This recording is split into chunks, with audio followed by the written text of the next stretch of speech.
The following podcast is a presentation of This Is Infamous.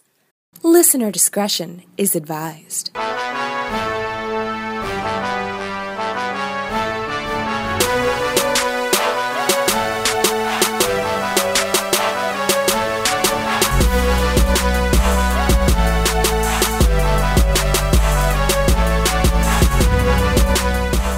Welcome, ladies and gentlemen, to another brand spanking new episode of Intelligent Wrestling Conversation. I'm your host, as always, Billy Donnelly, and we got a loaded show. They're all loaded shows. I can't help it. Like, the wrestling world is just bequeathing gifts to us on a weekly basis to fulfill this show with tons to talk about. And you know what? This week, another special treat for you, because our Expert-in-Chief, our resident wrestling guru, Tom Nix, is here for the whole show because he is an integral part of everything that we're going to be talking about on this week's episode. So, Tom, welcome from the top of the show.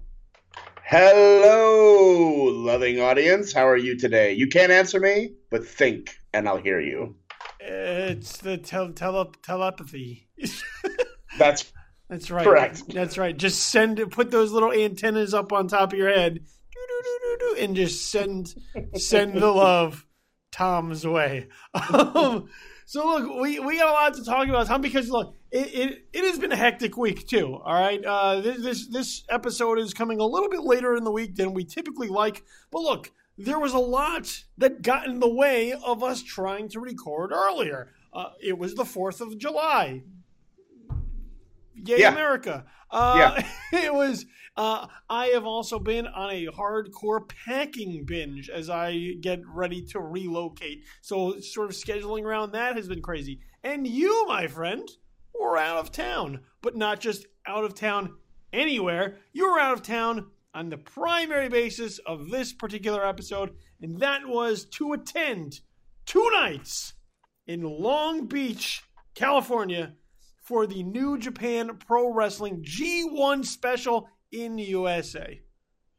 That's right. I was there both nights, and I had a great time. I saw that you were, and you didn't just do wrestling. For once. For once, you went to a wrestling show and did other things, not wrestling. You didn't schedule 87 wrestling events over the course of your wrestling trip. You got to enjoy California a little bit. I did get to enjoy California. I got to see the Pacific Ocean for the first time. I got to eat delicious seafood. I got to go to all the cool record stores in LA. I had a great vacation, but I got to tell you, the highlight of that entire trip was those 2 nights. They were the best. So I did kind of smarten myself up and not cram myself full of wrestling like the last time I traveled. But wrestling was still the best part of the trip, buddy. Yeah, I'm going to tell you. See, I've been so jazzed on New Japan Pro Wrestling, especially as we continue to talk about it more and more on this show, that the first night, I went out of my way to go and watch it. I had to I watched it live. I went out of my way to go and get it and watch it right in front of me. And then the second night, I was like scrambling because on New Japan Pro Wrestling, or NJPWWorld.com, I couldn't find the English commentary. And not that I cared, because sometimes it's like when you watch soccer in Spanish, it sounds more exciting sometimes. But yes. So when you watch New Japan Pro Wrestling in Japanese, sometimes it sounds so much better because you don't know what they're saying, but you can feel the emotion. It's like listening to opera. That's I don't know what they're singing, but I just get the emotion from what they're putting into it. That is one of the best parts about watching Japanese or listening to the Japanese commentary is, like I said, I mean, you don't really know what they're saying. Obviously, sometimes they call the moves in English, and sometimes, like they'll say the names of the wrestlers, so you pick that up. But like you don't really know what they're saying. But like they are so emotional, and when they build to the big moments, you are just there with them because they are absolutely communicating how big and important and exciting and unbelievable this is. So like I'm a big fan of Japanese commentary. They go all the way. And to be fair, even though I didn't hear the commentary because I was there live, the general consensus was that the English commentary for these was absolutely dreadful, like just garbage bad. You know what? It was okay. And that's not a knock on them because of the fact that, I mean, look, first of all, just one final comment on Japanese commentary. It is all about tone and enthusiasm and emotion, and that's where you get it if you don't speak fluent Japanese. But I was excited going into sort of the G1 special in the U.S.A. because of the commentary, because you were going to get Jim Ross on the mic calling play-by-play, and you were going to get Josh Barnett with him. I think that JR was a little bit off at times, and you know what? And some of it could just be rust. You know what I mean? Like he still calls New Japan on Access or AXS or whatever the hell they call themselves. But you have to remember, like it's also still when they're calling their hour shows, like it's also some dated material too, and not necessarily what is currently happening in Japan is what you're then getting on the New Japan broadcast. So I think some of it may have been a lack of familiarity with what maybe was going on in New Japan at the time. And I can sort of compare it to when I listened to the sort of the WrestleCircus broadcast, not to sort of put WrestleCircus and New Japan on the same plane, but when you hear like Rich Bocchini calling play-by-play for WrestleCircus, who is not always familiar with WrestleCircus, you're going to get some slip-ups and you're going to get some inconsistencies and you're going to get some things that don't necessarily help feed the product. So I think that was necessarily it. I thought Barnett was fine because he knows in-ring action. So, he brings sort of like psychology to it and, oh, that's going to hurt. And, that could break a rib. And, those kinds of things that help put impact into the moves. I just thought as far as JR was concerned, it was more a lack of familiarity, I think, with the talent. There were a couple of times where he actually got some guys mixed up. And that's not really JR. That's not really JR. That's not what you usually get from him. He's usually pretty solid. But I thought that might have been one of the parts of it is that he was just not necessarily familiar with what was going on right now at the time. Yeah, and again, like yes, he's been calling AXS, but also he probably has copious notes from them. Like this is what's happening. This is the match. This was all live. He has called live specials before. He called a couple of Wrestle Kingdoms. But yeah, I mean, like you said, he also could be rusty. Whatever. It's JR. He basically has endless mulligans from us because he's freaking JR, right? I mean, look, here's the thing that I will say, and I think maybe he's getting a little bit unfairly knocked because I didn't necessarily find the commentary to be all that problematic.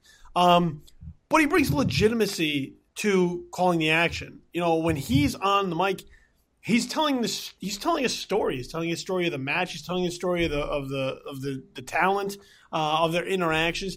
That's what sort of I think is what JR brings to the table for you. He's not really selling product when you're watching it. He's selling the emotions of the moment. And for me, and especially when as we start talking about the Kenny Omega matches, and Okada Cody, those were I think he really sort of cemented what those matches meant and sort of the gravity of those matches. So, there's a huge difference when you hear JR call a match and then somebody else call a match. It's night and day.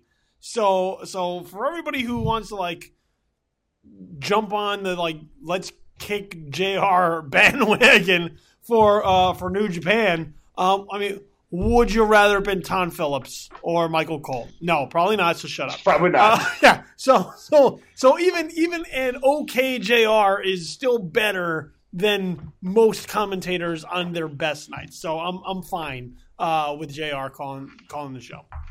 But look, you had great seats for both nights. If I'm not mistaken.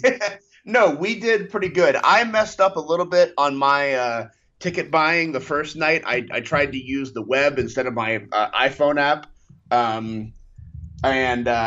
mean, still, I got 6th row. I'm not going to complain. But my friend, shout out to Mike Pertil, is the king of all things and got us front row for night 2. So yeah, I had fantastic seats.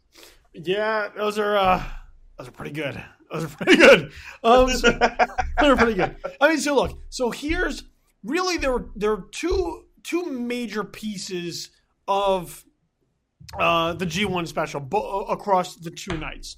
One was that you were going to see the American Nightmare Cody challenge, fresh off his Ring of Honor World Championship title victory, challenge Kazuchika Okada for the IWGP Heavyweight Championship. That was one major piece of the weekend. The other major piece of the weekend was a tournament to crown the first ever IWGP United States Heavyweight Champion. I believe there were 8 competitors across the brackets, and across the 2 nights, they moved with the finals of the tournament main eventing night number 2.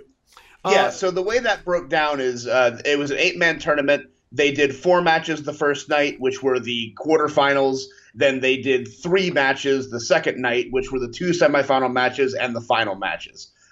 So no one wrestled twice on the first night, and then 2 people wrestled twice on the second night.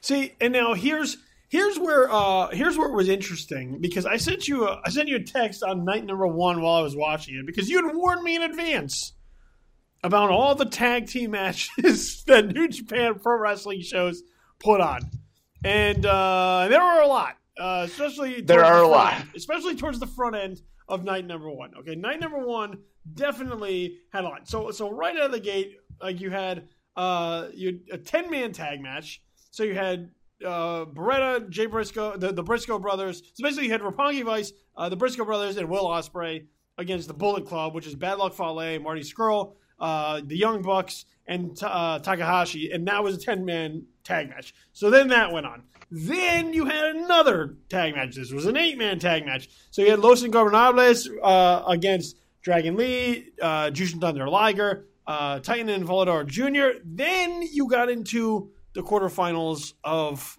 the tournament before you then went back to more tag team matches. Now so as I'm watching this, I was like, man, they are just shoving a whole lot of talent in these matches that aren't going very long, and they're getting the crowd into it. They are what they are, but it is, it sort of is what it is. And honestly, man, like when you're watching those on TV, it's easy to skip through them because you kind of know they're filler. Yeah. But live, they were a blast. They were fun. They were infectious. Everyone was having a good time. Like they obviously were there just to kind of get the crowd psyched. Like, I mean, they're the opening act, right? Yeah. Like that's what they're there for. They're not there to steal the show. They're not there to do anything other than show off the talent, make sure everyone gets a spot, and just be fun. And honestly, like, with the exception of one match, which I think you can probably guess what match that is, every match was good to great to phenomenal that whole weekend because they all performed their purpose. So, like, as the first time I've ever seen New Japan live, I've been watching their shows for years, and I am definitely guilty of skipping a lot of tag team matches because why would I bother? Watching them live, I really appreciate the fact that they book things that way because it really keeps things snappy and fun. See, here's my point is that I sent you a message and I was like, oh man, there's a lot of tag matches going on, but as far as night number one was concerned, I thought night number one was almost a flawless booking of matches. I agree. Yeah, I really do. Because you started off with tag matches. You had a 10-man and an 8-man. Then you get into the first round of the tournament. So you have 2 matches there. Then you take a break and you have 2 more matches. So you have 2 more tag matches. You have another 8-man tag team match, and then you have a tag team match for the IWGP Tag Team Championship. Then you go back and you have 2 more matches in the first round of the tournament before you finish up with the heavyweight championship match between Okada and Cody. But I thought that the way that New Japan laid out the night, everything just built upon what came before. So everything that, like every match that you saw, if it was exciting, the next match almost took it up a notch. And then the next match took it up a notch. And then the next match took it up a notch. Because when you get into like the last 3 matches of the night, or even the last 4 matches of the night, so you have 9 matches in total on night 1. And the last 4 matches of the night, you have War Machine versus Guerillas of Destiny for the Tag Team Championship. Then you have Tomohiro Ishii versus Naito in the first round. Then you have Kenny Omega versus Michael Elgin in the first round. Then you have Okada versus Cody. And each match built in intensity. Each match built in excitement. Each match built upon another. So the matches were solid and they were good. But then the next match was a little bit better. And the next match was a little bit better. And the next match was a little bit better. And by the end, it was super exciting. And it was... I gotta tell you, man, like I was worried about Cody versus Okada a little bit because we talked about it last show. You know, Cody's a good wrestler, but he's not Okada good, and he has to follow Kenny Omega. And it's like, okay, this should be good, but we'll see how it goes. And man, by the end of that match, like the last 5 minutes of that Cody Okada match, it was tremendous. It was a tremendous match. Well, the thing with Okada versus Cody, and I think you make a great point, is that it's not going to be, it's not going to be a 47,000 star match as we bring in our scale of excellence. But what I thought that match did differently. So right before you have Kenny Omega versus Michael Elgin, which was a phenomenal match. That was a fantastic match. That was probably the match of the night on night 1.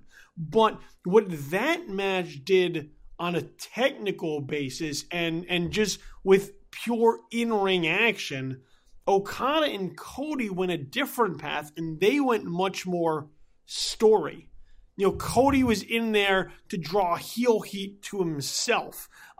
He had sort of later on when the Young Bucks and Kenny Omega come down to ringside, that's feeding into sort of dissension in the Bullet Club, which people are more aware of now. So I thought, man, that. But so what? When Kenny came down with that towel, I was like, this company never fucks up. This company never fucks up, and I was so happy about it. But they do. But let's be honest, they fuck up. They fuck up. Well, like everybody, about a lot of stuff. But like everybody, this whole Bullet Club storyline for the last year, since January and even before, they have just built it so well. I adore what they're doing right now in their main event. Yeah, because they're teasing cracks. And eventually we're going to get a face turn from this.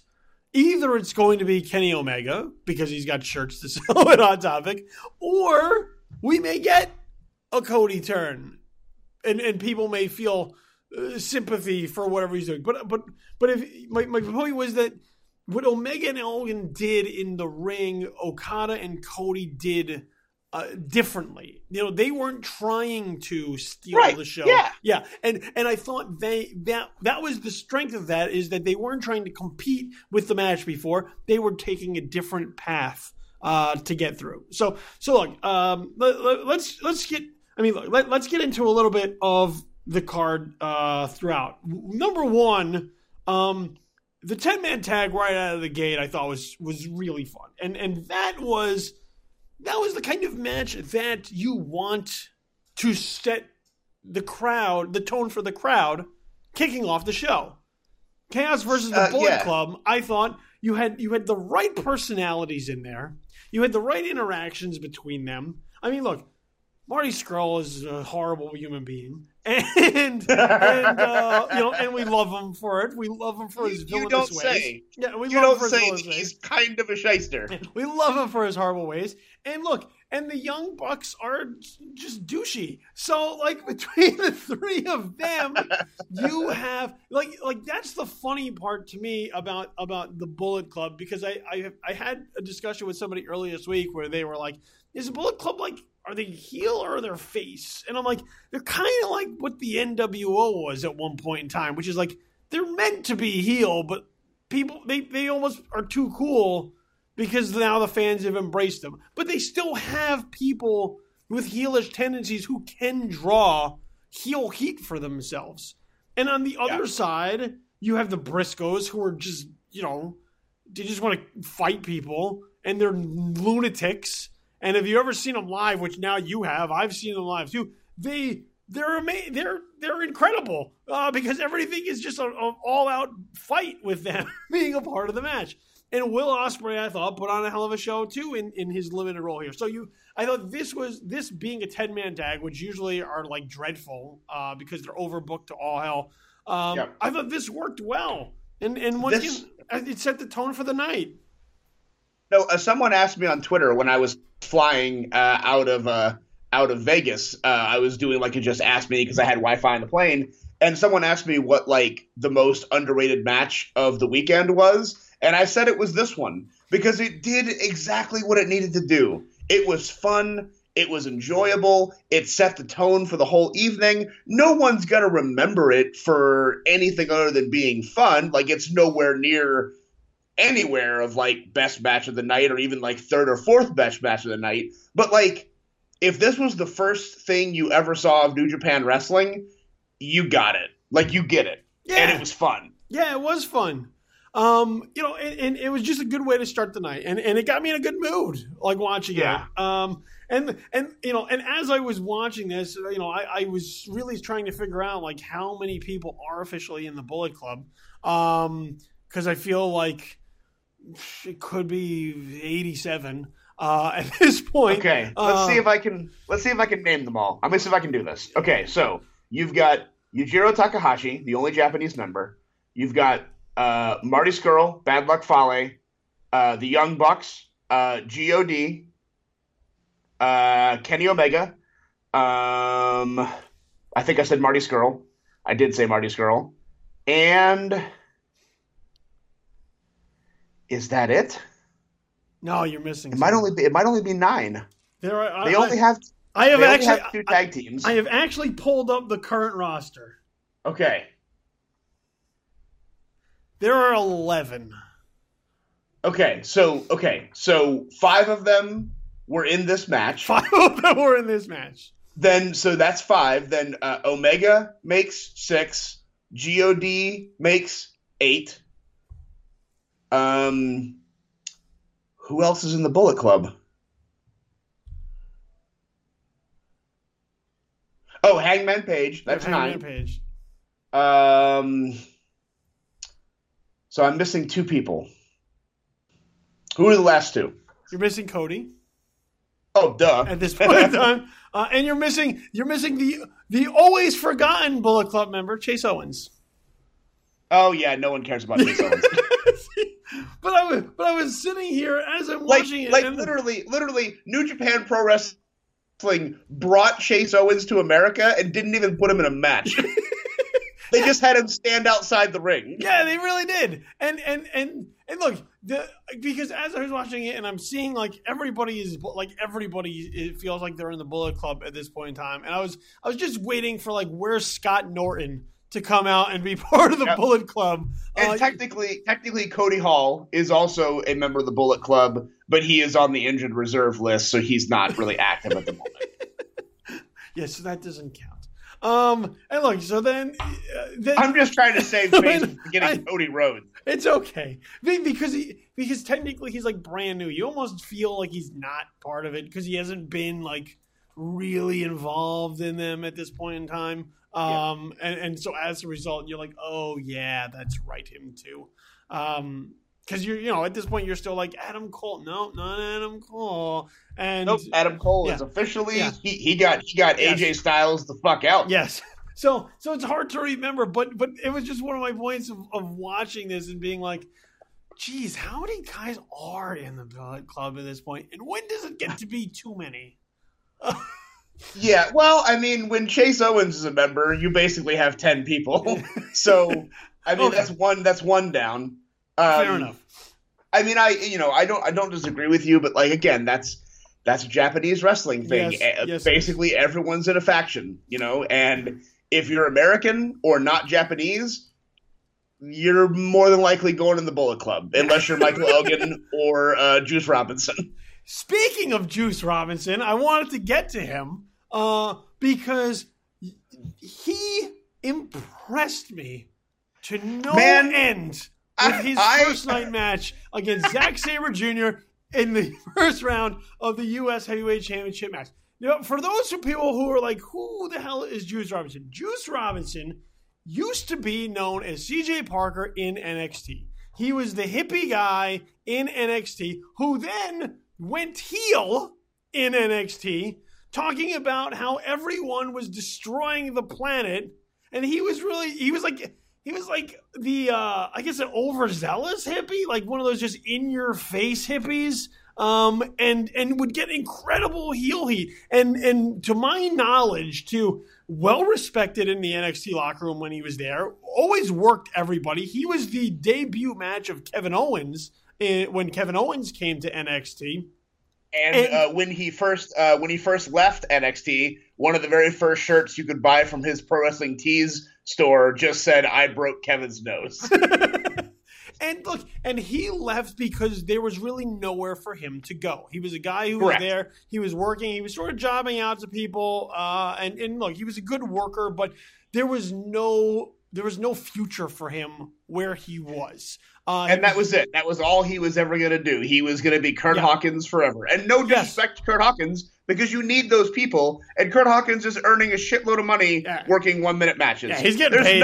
There's nothing wrong with being a Kurt Hawkins unless you just don't want to be, right? Yeah, no, that's exactly the point. And you have these people, and look, not everybody gets to be world champion. Okay, the world needs ditch diggers too. And it's just the way of the world.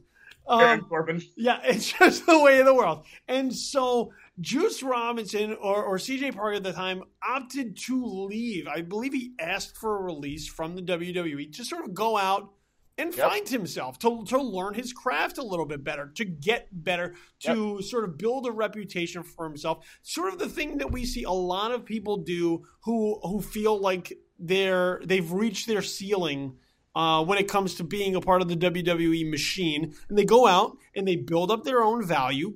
Guys like Drew McIntyre, people like Cody, they go out into the world and they get better. And maybe one day the WWE picks up the phone and it goes, "We like what you're doing. Come on back." So I hadn't really seen Juice Robinson, or the now Juice Robinson, since really he left NXT. And I got to tell you, he hung with Zack Sabre Jr. in this match. And you told me he was super over in front of that crowd in Long Beach. I mean, he was crazy over. Yeah, he was crazy over. And like, first of all, dear listener, the host of this podcast is the only person in the world who looks at Juice Robinson and Solomon Crowe, who both asked for their releases because they weren't being used for their potential, and is the one that prefers Juice Robinson. Yes, I do prefer Juice Robinson. That is, that is very true. That is very true.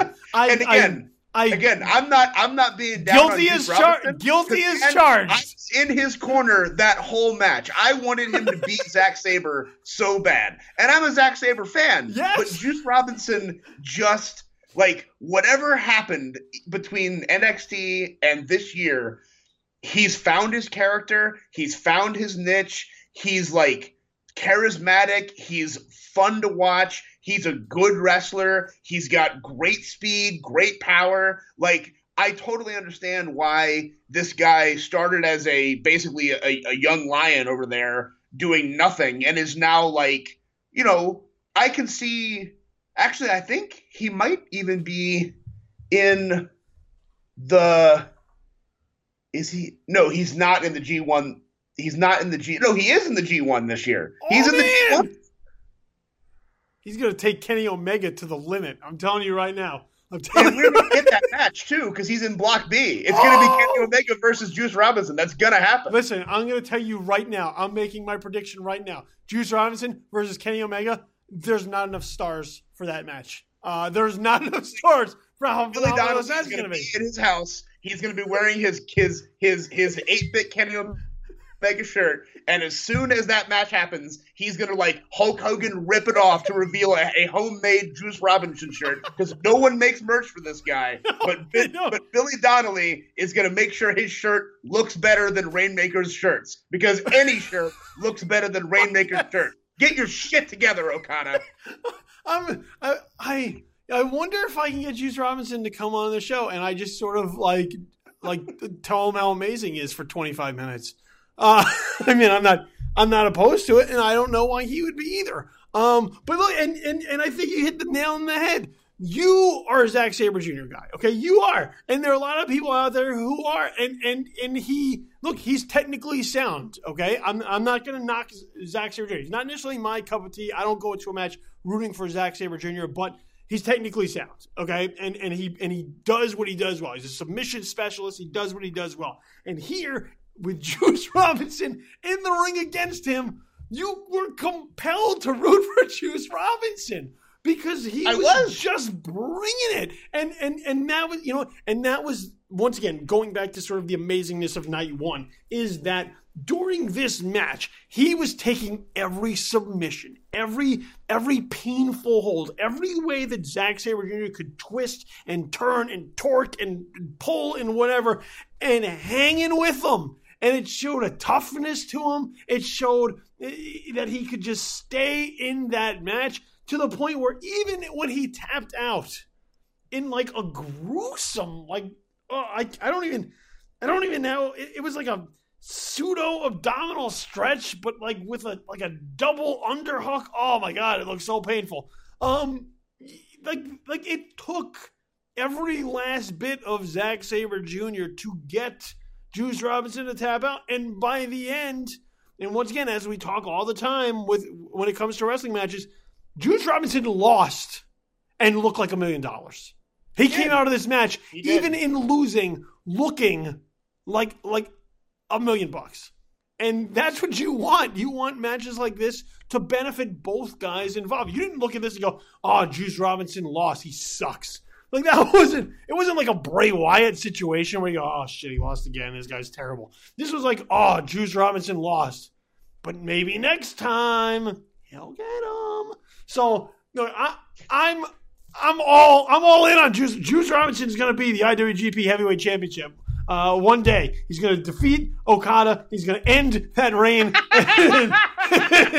All right, I'm taking it a little too far. I'm just saying. I was really impressed by him. That crowd was pretty evenly split. And to be fair, Zack Sabre Jr. is polarizing because he's a cock. He's a cocky prick.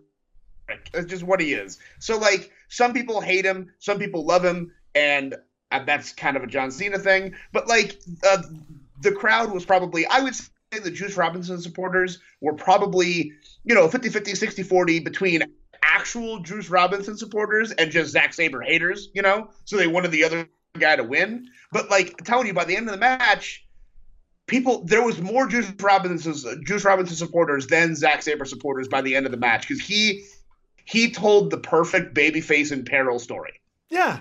And he earned the respect. I mean, look, at the start of that match, there probably were 4 Juice Robinson fans in the crowd, and they were all his family. And by the end of it, his father, Bruce Robinson. Yeah. By the end of it, it was like Rocky IV. You know, when Rocky goes to Russia and he wins over the Soviet Union, like that's what this was like. By the end of this match, Juice Robinson had gone to the Soviet Union and won over all the communists in Long Beach. That's exactly what it was like. So yeah. Look, I want to see more Juice Robinson. I'm gonna tell you, we need more juice. Serve us up some more juice. Ladies and gentlemen, we are 35 minutes into this podcast, and 20 of it has been about Juice Robinson. Yeah, Tune in next week. Who thought that was good? You would have thought right out of the gate that it would have all been Omega and Okada, like right out of the gate. And no. See, this is what we call a swerve, ladies and gentlemen. And we went. No, that's Shane Strickland. Yeah. We went full blown Juice Robinson on you.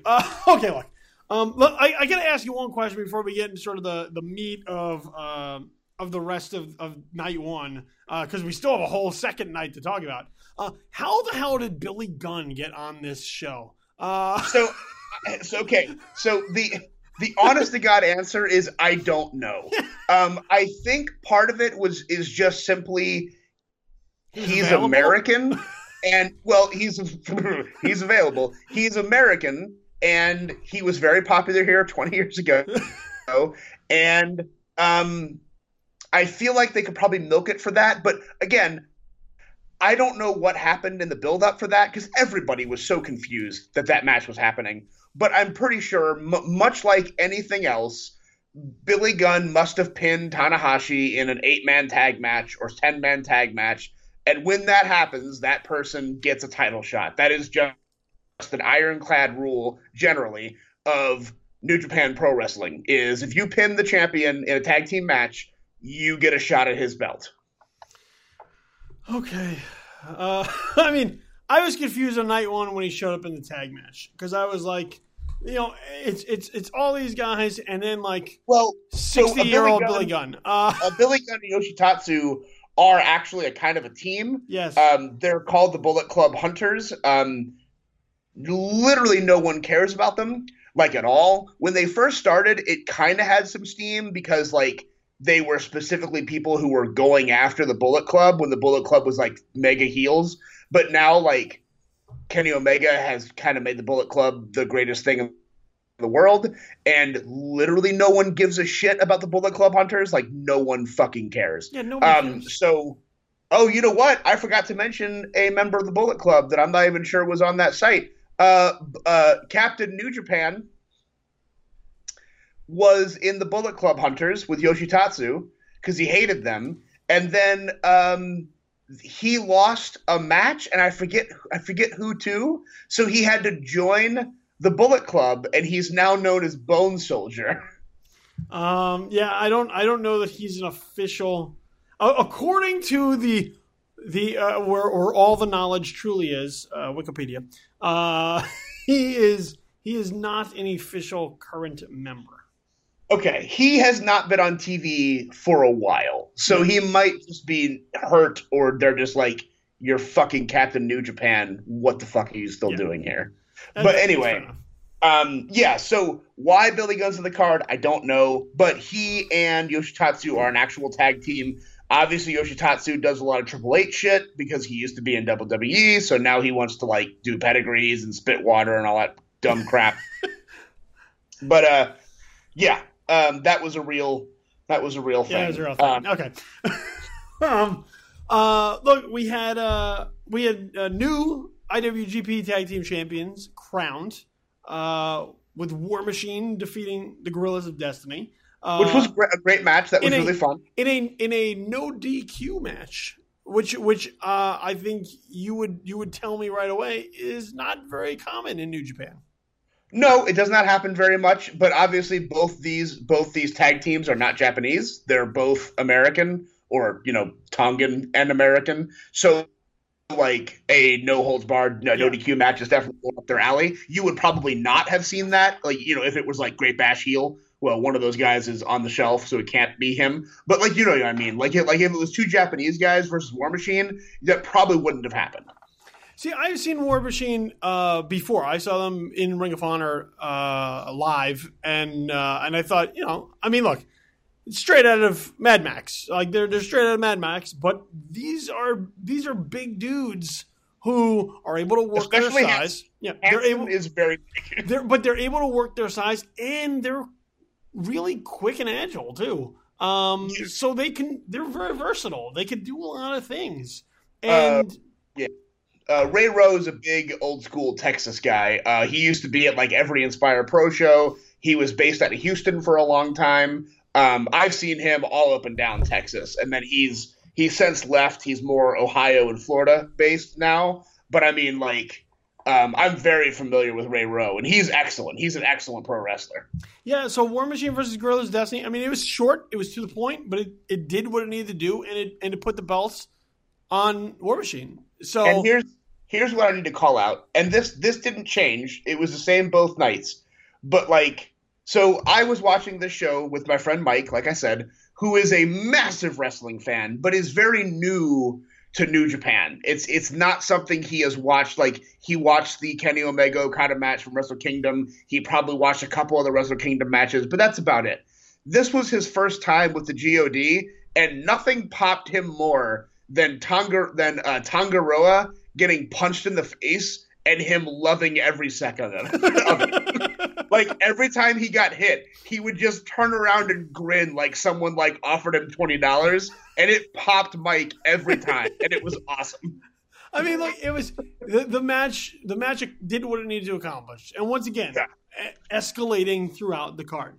So now, and one other match, just a note, just so we can get everybody out of the first round of the tournament. Earlier in the match, Jay Lethal also defeated Hangman Page. That match was solid. It told a story because it had Hangman Page working on Jay Lethal and his ribs, and as a result, it sort of set in motion what condition Jay Lethal would be in moving through the tournament. So while the match was nothing particularly special, did what a first round tournament match probably should do. So once again, and I kind of feel bad for Hangman Page because he's a good wrestler, but there's nothing he brings that Kenny Omega or Cody doesn't, So like, he's kind of stuck in that middle of the bracket, like he's like Adam Cole but worse. So like, but he's good, and I hope he gets more of a spotlight, once the Bullet Club thing starts taking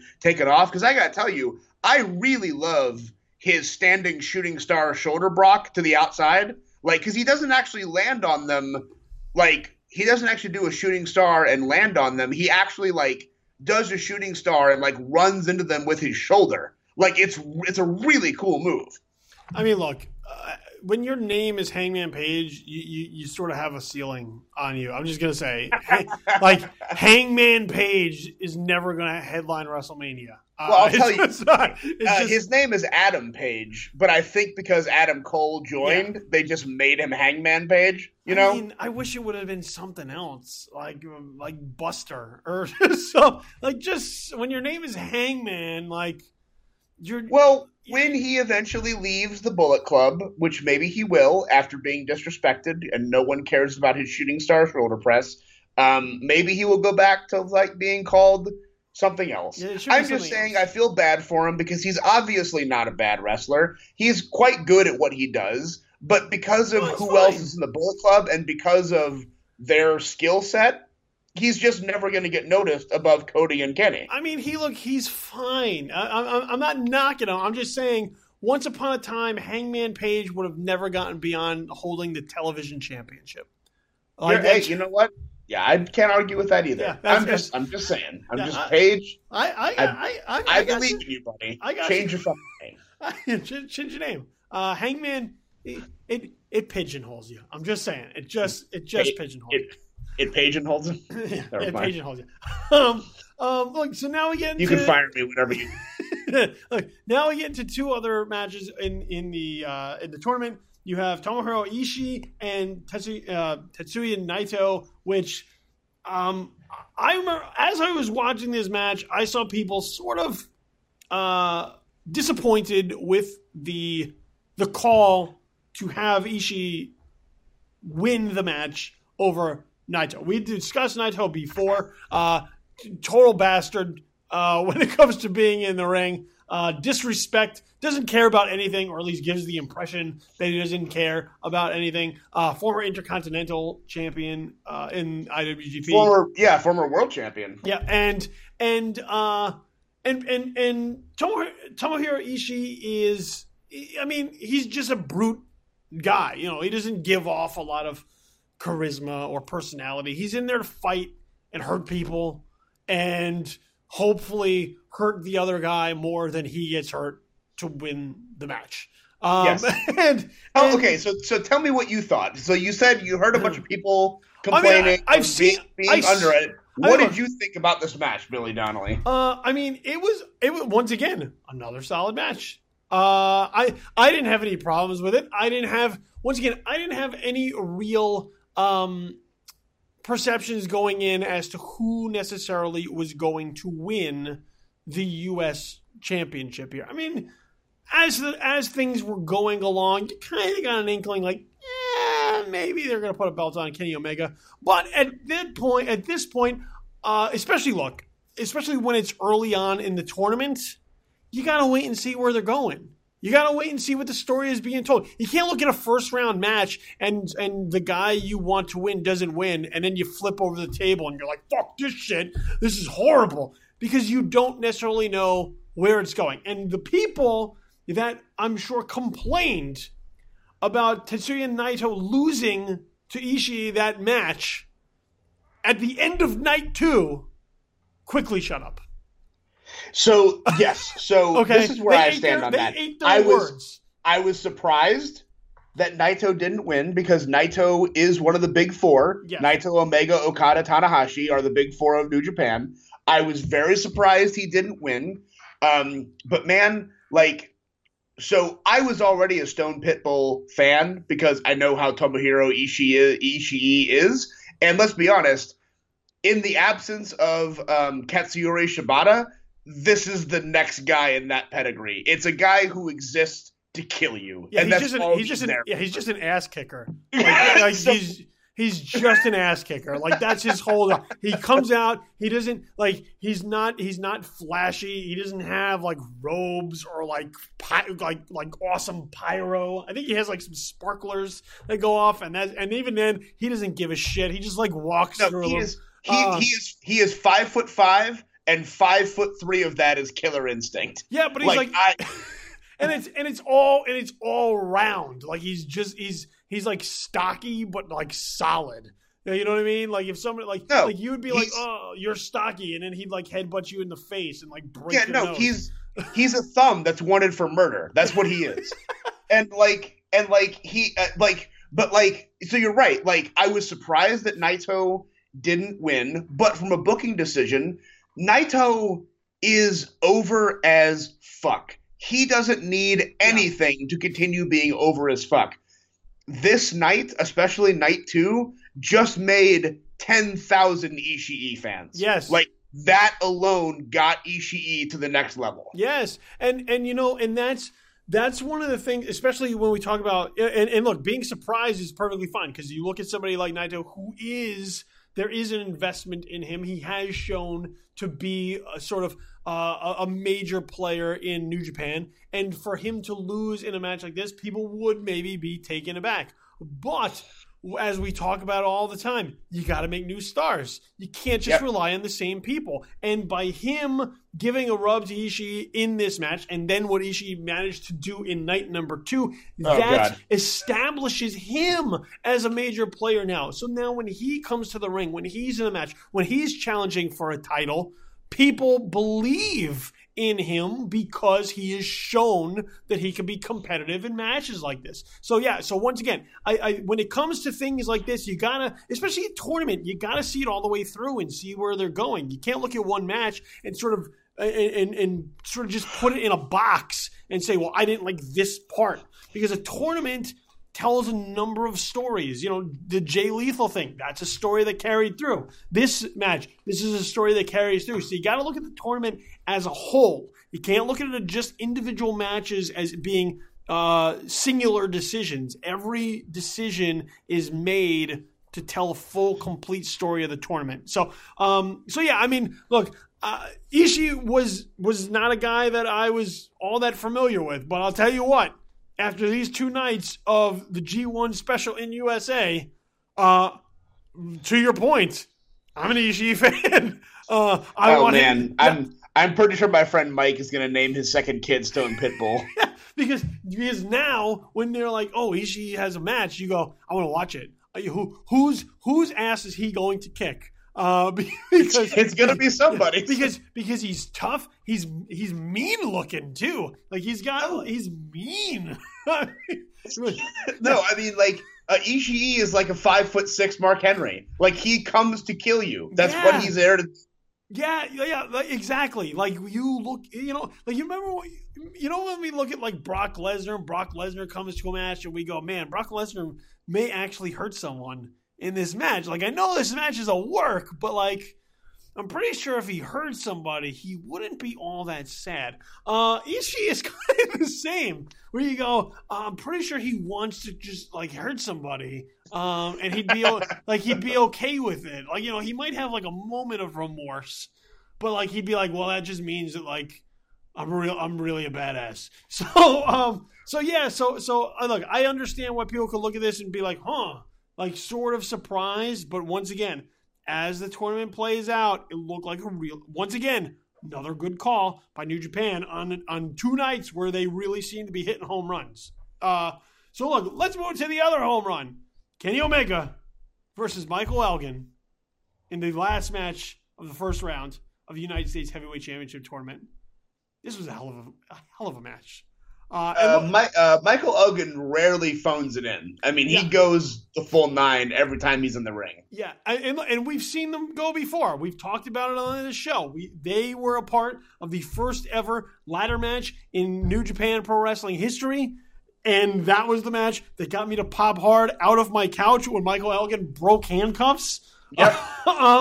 So and to heading into this match, I believe Michael Elgin held a 2-1 record against Kenny Omega over the course of their careers. So that's something else that, once again, the air of uncertainty in matches like this are big, because you want a match where you're not sure who's going to win. Now look, Kenny Omega is a rock star right now. In New Japan. Yes. So the scales tipped a little bit when he steps into the ring with Michael Elgin here, coming off the 60-minute draw against Okada, coming off the Wrestle Kingdom match against Okada, everything that he's doing right now with the Bullet Club. They got shirts in Hot Topic. Like Kenny Omega's a rock star right now. But that does not mean that Michael Elgin was going to play second fiddle to anybody during this match, because these 2 guys tore it down and put on another spectacular. And look, I wasn't always a Michael Elgin guy. As we've been watching Michael Elgin, there are matches where I go, oh, okay, and there are matches where I'm like, all right. And look, he does some things, but he hasn't really captured me. Okay, he broke the handcuffs, captured me. Came out here against Kenny Omega. I'm a Michael Elgin guy. All right, I'll watch Michael Elgin. I'll go through the fires with Michael Elgin at this point. And with him and Kenny Omega once again in sort of the penultimate match of this night 1, I thought they once again had a hell of a match. Oh, they do. They work super well together. Michael Elgin is always like one hair's breadth away of actually punching you. And Kenny Omega is probably one of, if not the best seller in professional wrestling. Yeah, he's up there. So, I mean, like, he made Michael Elgin look like a force of nature. You know what I mean? And I gotta tell you, dude, especially watching this, because the thing about it is, like, these 2 guys just dish out punishment, and the matches build, and by the end they look super exhausted, and they're laying it all out there. And so Yep. when Kenny Omega is hitting those heat seeker knees at the end, God. The C trigger is like the yeah, greatest thing in the world. And they're horrible. Remember how I got anxiety about ladder matches? The knees give me anxiety. I know that they're not real, but they feel like they could be. And he just delivers one after another to Michael Elgin in order to put him out. And once again, these guys put on a hell of a show. Once again, Omega and Elgin. Yeah. So if you haven't seen this match as part of the G1, look, just watch all their matches because they're all fantastic. Go to watch the ladder match. Yeah. Go watch this one. I mean, listeners, you should have already watched the ladder match. But so now, see, look, you're falling behind. But that's okay because if you just sit for like 2 hours and watch Omega Elgin, it's a good 2 hours. I mean, there's worse ways you could spend your 2 hours. I'll tell you that. So that was the sort of the end of the first round. So Jay Lethal, Zack Sabre Jr. move on, Ishii moves on, and Kenny Omega moves on. Those are the 4 semifinalists that move on for the IWGP United States Heavyweight Championship after night 1. And night 1 finished with Kazuchika Okada versus the American Nightmare Cody for the IWGP Heavyweight Championship. Now, we sort of set the course for our impressions going in, which was how is Cody going to necessarily hang with Okada, the greatest wrestler walking the face of the earth at this moment in time, and how would Okada overcome the fact that all his T-shirts suck ass in order to still come to America. And he brought a new T-shirt to America, and it sucked ass. I was so upset. Did he really? He brought a new T-shirt? I never saw it before, and it sucked ass. God, why? So I have one very important question before we discuss this match, and then move on to night 2. Tom, did you manage to get your hands on some Rainmaker dollars? No. So both nights, they only appeared on the front of the stage. Like, it wasn't rigged for the whole audience; it was only rigged for the stage area. And I was on the. If you're looking from the ramp, I was on the right side of the stage. Like, they just didn't come anywhere near me. I mean, I was probably 100 feet away from the closest one, Yeah, there were some people, they were walking around with fistfuls of dollars of Okada. I mean, look, they're not going to get them anything, but no.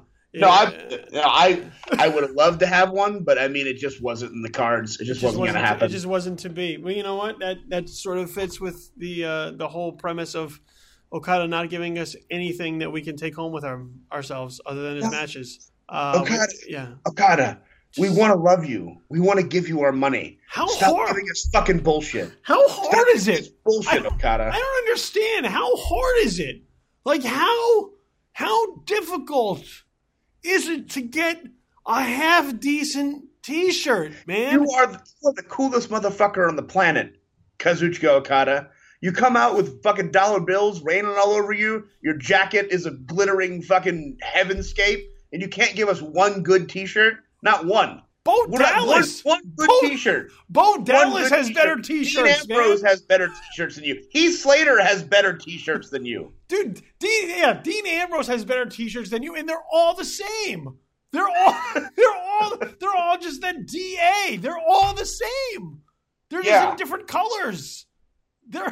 How is this possible? John Cena's got a new T-shirt every Tuesday. How is it that you can't just get one good one? I don't understand. I don't understand. I mean, look. I mean, you know what though? I guess it's the curse of being great because like Hulk Hogan had awful T-shirts forever too. Let's not consider him great. I mean, he's still he was fantastic. He's still the Hulkster, dude. Hulkamania ran wild. But nobody wanted to wear that red and yellow awful looking shirt until they were 35, and they go, well, I guess this is the best we're gonna get, And then he turned racist, and history rewrote. But whatever. But either way, look. So we have Okada versus Cody, and like we said, this was very storyline driven. This match. I'm just because I want you to experience all of this. Billy, I am going to text you the shirt he brought with him to the G1 so that you can feel this pain. You're gonna send it to me right now so I can look at it, and then right now. I'm texting it to you right now. Okay, I want to see this as we're discussing it, so you can. This is his new shirt that was exclusive to this event. Everyone else had a new shirt, and all of them were awesome. Why? Except for one. What? Why is it? First of all, this is awful. So I want to explain exactly what it is. Okay, I want to explain to everybody what it is before we move on. So in the back of the shirt, like across his ass, he has, I guess, serial numbers, and then on the front of the shirt, it's his face, and across the eyes, it says Rainmaker in ransom note letters. And then underneath tell them the greatest tagline of all time. Yeah. So then underneath it says, "The man that makes it rain money." You can't be the rainmaker if then you have to explain what it means. That's not how. That's like if you tell someone a joke and then you explain to them the whole punchline. It makes your joke suck ass immediately. Trust in your audience to know what the hell you're talking about. First of all, if he's the greatest wrestler on the planet, why is he taken hostage by people looking to clearly get ransom money of Rainmaker dollars? This shirt is very confusing to me, Tom. It's bad news, Billy. I don't understand. It's bad news. I don't understand what it's trying to do. I don't know what the message is. The design is horrible. Who came up with this? It's horrible. Horrible. It's very bad. Listen, it's very bad. And literally every other shirt that was new is good. Like all of them. Well, Kushida's shirt is okay. It's not bad, but it's pretty good. That shirt's awful. And everyone else's is good to great. And his is a disgusting, like your whole gimmick is that you are the coolest motherfucker in the world. And you're the coolest motherfucker in the world doesn't wear shitty t-shirts everywhere he goes. No! I would rather wear a Young Bucks shirt, okay? I would. And I hate their shirts too. All right? No. Billy Donnelly would rather wear a Sami Callihan shirt. That's how much he hates you, Okada. Geez. And you know it's true. You know it's true. I mean, I bet you his shirts are better. So I don't even know what they look like. But the last time I saw him, I gotta tell you this: you will appreciate this, even though you don't agree with it. His last shirt is 2 matchsticks crossed in an X in front of a burning ring. And his shirt says, "You bring." His shirt says, "You bring the matches, I'll bring the fire." All right. It's pretty awesome. Look, I'll say, Sami Callihan is one intense mofo. Okay, so like if Sami Callihan had a shirt that looked like what Okada has, he would wipe his ass with it and he'd throw it away. Like he would not. He'd be like, "Get that out of my face!" Like Sami Callihan's intense, dude. There's no way he would let that. He would not let that stand. Okay, he just would not. He would. This is why you turn in, folks. Complaining about T-shirts and Juice Robinson. Yeah. Thanks for tuning in to the Juice Robinson and T-Shirts podcast, episode number 1. That's a good app. But look, so back to the main event. Okada and Cody. Look, Cody has so many elements to him right now, and we've talked about how much better he's gotten since being able to sort of spread his wings outside of the WWE. You know, comes to the ring. First of all, he came to the ring with like the Point Break bank robbers at first. Then his wife comes out in like full on James Brown Coming to America Rocky IV wear. Oh yeah, it was so American. It was so American. Yeah. He smokes a cigar halfway down the ramp. Which, listen, I played basketball after like chain smoking. Wrestling after smoking half a cigar.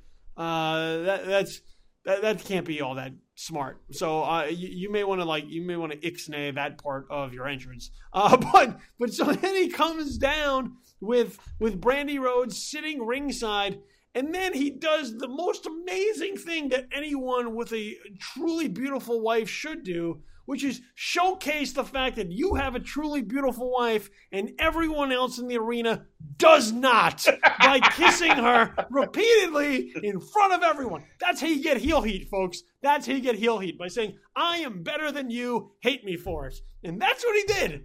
That's what he did. And right out of the gate, you had people who were there rooting for Okada and people who hated Cody. And it wasn't... And it wasn't a U.S. Japanese divide. This wasn't like Cody's the hometown guy, so we're going to root for him. This was Cody is a dirtbag. We're going to root against him. We're going to root for the guy with the shitty T-shirts because he's amazing.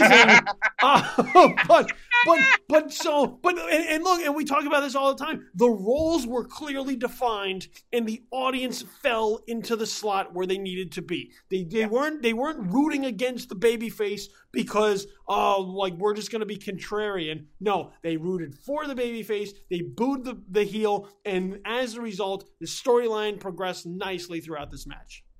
Yeah, I got to give Cody a ton of credit. In this match and his match on the second night where he was in the tag match, he played a heel so effectively. Because in the WWE, which he is obviously a lifelong member of until now, if you are in the cool faction and you're a heel, you kind of play up the fact that you're cool and you kind of want people to like you, but you also kind of want to be like a cool jerk. No, he was just a straight up asshole. Yes. And people hated him for it. And I want to give him a ton of credit for legitimately playing a shithead. He was the clear bad guy in this match. And you know what? And that sort of goes back to just like his family roots, because his brother, his dad, they weren't tweeners. They knew their roles. His brother being Goldust, when Goldust was a babyface, he was a babyface. When Goldust was a heel, he was a heel. And he wasn't a heel who was trying to be cool. He was a heel who you wanted. He wanted you to hate him.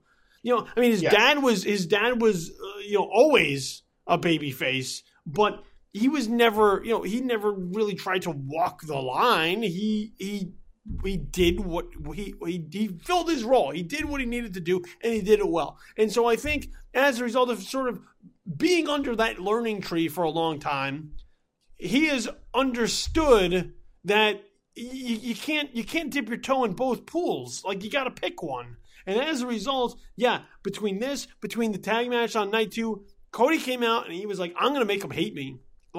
They're probably going to want to like me because I'm Cody Rhodes and who my brother is and who my dad is. And they like me for leaving the WWE and doing my own thing. And, the Bullet Club is cool. But no, I'm going to work against them. The people who want to like me just because of who I am, and I'm going to make them hate me. And that is talent. That is what you're supposed to do, and he did it really well. And once again, going through this match, first of all, it's Okada, so you're getting it's gonna be solid anyway. Nobody watches Okada match and be like, well, that was shitty. You're getting something really good to begin with. But going through sort of telling a longer form story is what this match really was there. And it's funny because Okada was just the vehicle to help him get there. He's not really part of dissension in the Bullet Club. He's the secondary player in that story, which is amazing when you're Okada's here, but nobody cares about him at that moment in time. Because when Kenny Omega does come down, and this is when Cody Rhodes is getting his ass kicked, and he comes down with the towel and is trying to sort of goad Brandy into throwing it in. And once again, this sort of works in tandem with Cody coming down during the last match between Okada and Omega. and being sort of teasing that he was going to throw in the towel to stop the match. Yeah, because Omega was taking too much punishment. It works a long way, and once again, it teases. And this is one of those parts where JR, I thought, was on point in his commentary, which was, who is the leader of the Bullet Club? Is it Kenny Omega, who's sort of been the de facto leader since AJ Styles got the boot, or is it Cody, he's a Ring of Honor World Champion, and he's a name. He's gotten some name value. So who is the leader? So I think sort of that interaction showed a lot of cracks in the Bullet Club, and once again, not giving everybody everything all at once. This is something that is going to build over time, and eventually we're going to get, as we can all see coming, the Bullet Club Wolfpack. It is in the cards. At some point in time, we're going to get that Bullet Club Red faction. I know it's coming. I could feel it. Yeah.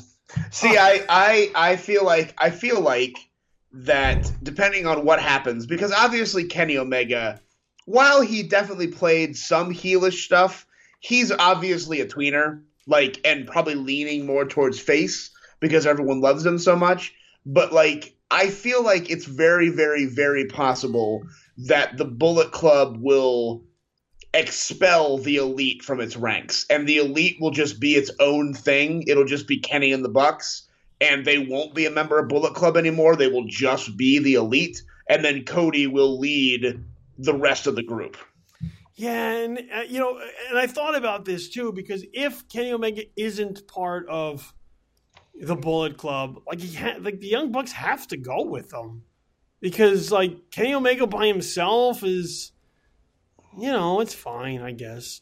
And I hate the Young Bucks. I mean, I'm supposed to hate the Young Bucks, and I do hate the Young Bucks. But they bring so much to his overall package. So you can't split them, because it just won't work. I don't think it won't work as well. Yeah, I think that's maybe the plan. I mean, I have no clue what the plan is, but I feel like that makes the most sense, especially because Cody is a complete shitbag. I mean, he's a bad guy through and through, and Kenny is not. And the Young Bucks kind of aren't. They kind of are in their matches. They're definitely arrogant and shitty, but they don't do anything explicitly underhanded or disgusting in their matches. They're just, arrogant pieces of shit. Yeah.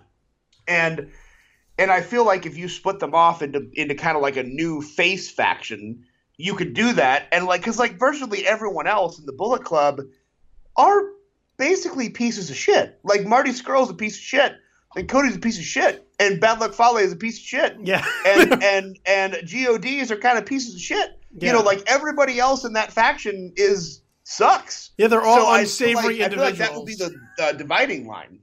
Yeah, they're not the nicest guys. They're not the guys that are gonna walk grandma across the street. No. They're gonna be the one who trips grandma and steals her purse. So yeah, I mean, look, like I said, night one for me, I thought was outstanding. From the first match to the last match, I thought the card was laid out well. I thought it was booked exceptionally well. It flowed very well, and night one to me was a home run. It was great. No question about it. No question about it. Night two, a little bit of a harder sell for me, I think. And I think because of the fact that you were forced into seeing two people wrestle twice, because that's how the card laid out, that doesn't help. And it also had the single biggest fucking dud of a match that ever existed in it. So it just deflated part of the night, because Billy Gunn's a fucking shitty wrestler. Well, and that's your co-main event. Yeah. I mean, look, the thing about night two is that, actually, Billy, before we talk about night two, go ahead. I was just surfing through New Japan Pro's Japanese shop, because it turns out that a lot of the shirts that were at the G1 are now available online. So if you wanted to buy some of like the Bullet Club with the American flag through it, or any of the exclusive event tees, you could. I noticed that Okada has another shirt, and Billy, it might break the trend. It might be his first good shirt. Okay? Is it? Are we gonna? Am I gonna? I'm gonna send you. Yeah, I gotta see this. Right now. I want to make sure I get to see this. Because. It's not bad. It's not bad. It's better than the other garbage. Right? Is it a home run? Absolutely not. Would I wear it in public? Probably. You know what it looks like? It looks here's what I'm going to tell you what it looks like. Okay, and this is available via New Japan's online shop. What I am going to tell you this looks like, and I think it's pretty dead on too, is it looks like a concert T-shirt for Bruno Mars. That probably isn't terrible. That's not a terrible description. No, I think it's pretty dead on. It looks like a Bruno Mars concert shirt. Now, look, if you're a Bruno Mars fan, and Bruno Mars, I like Bruno Mars. That's what I think it looks like. It's just, is it outstanding? No. Is it a step in the right direction? I mean, the bar was exceptionally low, so I would have to say yes. It is a step in the right direction. I might wear that. I might wear that one. People would be like, you know what it is? Here's what it is. It's what I really like about it is it's a wrestling shirt that doesn't look like a wrestling shirt. Correct. It does not. It does not. If you wore it out, if you wore this out, it would be very easy for someone to be like, "Oh, who's that singer?" or "Oh, who is that?" Like it doesn't scream wrestling. Yeah, and those are the ones I usually like. I don't like the ones that are like overwhelmingly wrestling, because they just feel weird, or like when somebody's got like their giant, like I would never wear a shirt with like Baron Corbin's giant face on it. Like I just when that, and those are like primarily 80s wrestling shirts. Like that's how those were made. But it's not bad. It might grow on me. That one might grow on me. I'm just saying it's the first of his T-shirts that I looked at and wasn't immediately repulsed by. That is an accurate description. You sent it to me. I looked at it and I was like, I wasn't like, yeah. Also, I have to send you a Tomohiro Ishii shirt because it's so stupid and so wonderful. Stupid and wonderful.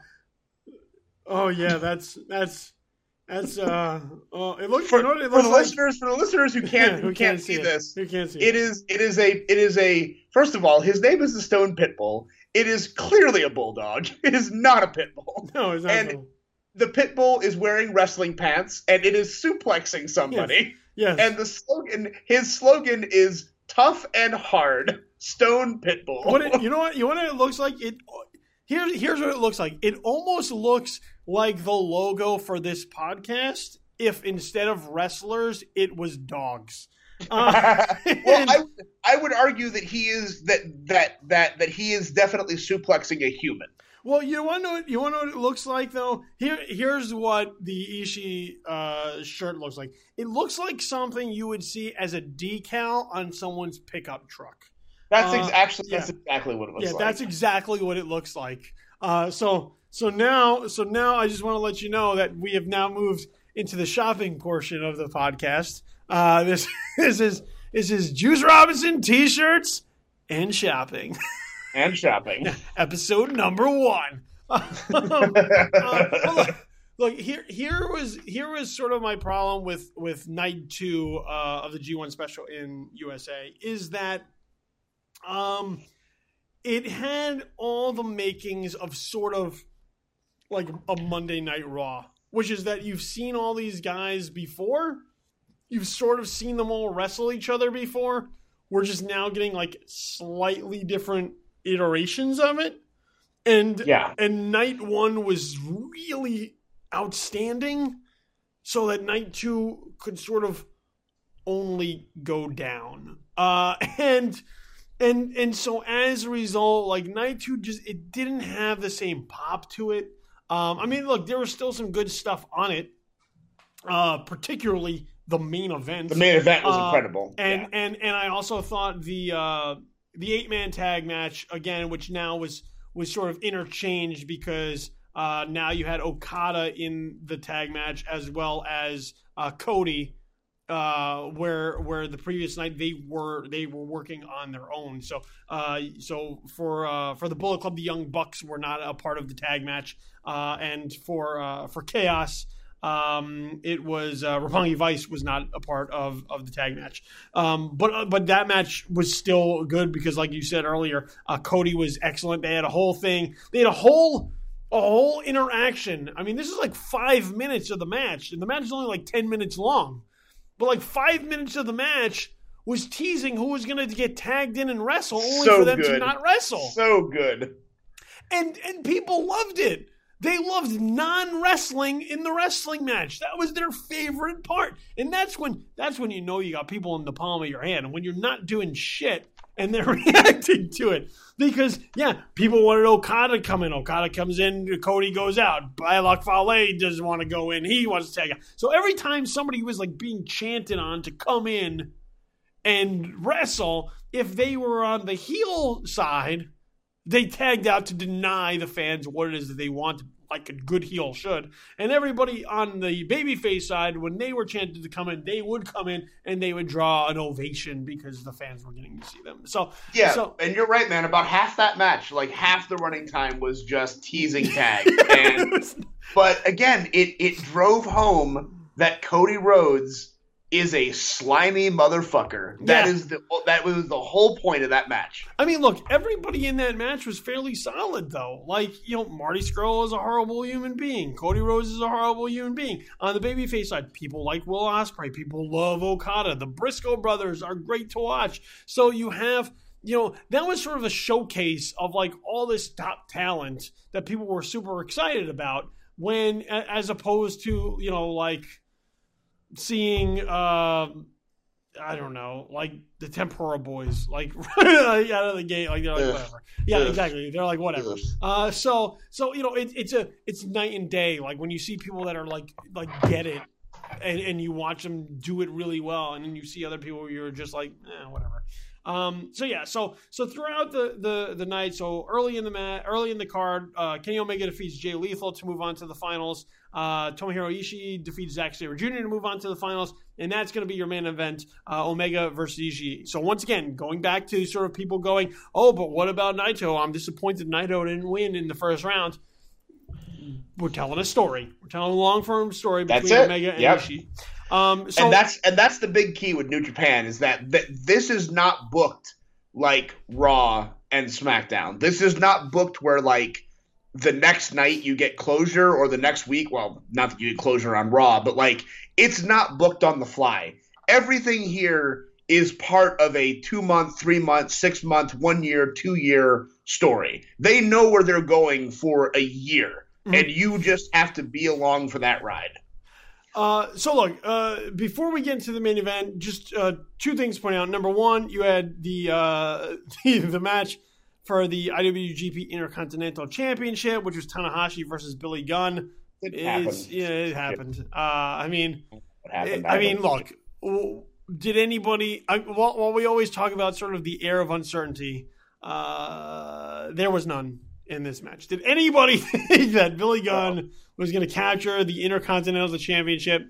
Maybe the people who, maybe Juice Robinson's family who was rooting for Billy Gunn, and they were the only ones there. But that's the way to make that. That's the way to get Juice Robinson over as a heel with me if his family's cheering. I was confused as to why Billy Gunn was on night 1. I was just as confused as to why he was on night 2 and why he was competing for the Intercontinental Championship. So, so while this match happened, I just had like a look of confusion on my face, and I did a lot of head scratching. So yeah, that match happened. And then the other match, the other tag team match for the titles, you had the IWGP Junior Heavyweight Championship. on the line with the Young Bucks defeating Rappongi Vice. I mean, look, the Young Bucks are what they are. I'm not a Young Bucks guy. Okay, I'm just not. There are other people who think they're amazing. I enjoy them because they are much like Omega. They treat wrestling differently than everyone else. Yes. They are doing the matches they want to do. They don't give a shit what you want. They're going to do what they want to do, and they're still going to tell a story. They're not just going to like goof around for no reason. But the match, when they're in a match, you are going to see art. And you might not like that art. We've already discussed this. That it doesn't mean that it's for you. No, but absolutely. But I appreciate that them more than maybe anyone besides Omega. They are doing something that no one else is doing. They are talking to the announcers. They're talking to the crowd. They do crazy shit out of nowhere. Like I'm a Bucks guy. I enjoy what they're doing. Here's where I will agree with you on that point is that let's put it this way. I hate them enough to want to see them get punched in the face. Sure. Which is what they should do. Okay, which is what they should do. So to that degree, I give them all the credit in the world. When the Young Bucks are in a match, I hope something bad happens to them, like something not like terrible, like career ending where like they can't earn a living. Of course. But yeah, but like you know, if they get actually punched in the face, I wouldn't be opposed to it. I wouldn't. So to that degree, like they are heels in the way that I do want my heels. They are about as douchey as can come in a professional wrestler. And I appreciate that. I can understand why people do like them. I just wish I got a little bit more than a ton of super kicks in my matches. From a psychology standpoint, they don't know what that is. Yeah. I totally agree with you. Yeah, because when all you do is give super kicks, they're not super anymore. They're just kicks. I'm just letting you know that. I'm just putting it out there for you. Super kicks are meant to be super when they're all that you do.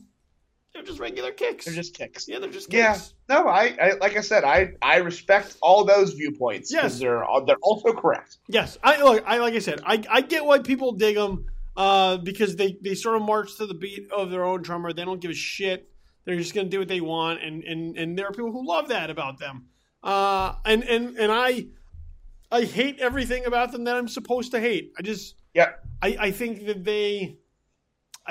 they are complacent with their wrestling, and I think they could actually. I think the potential is there for them to be truly great, but I think that they're happy sort of coasting along with what they like to do and not necessarily pushing their limit.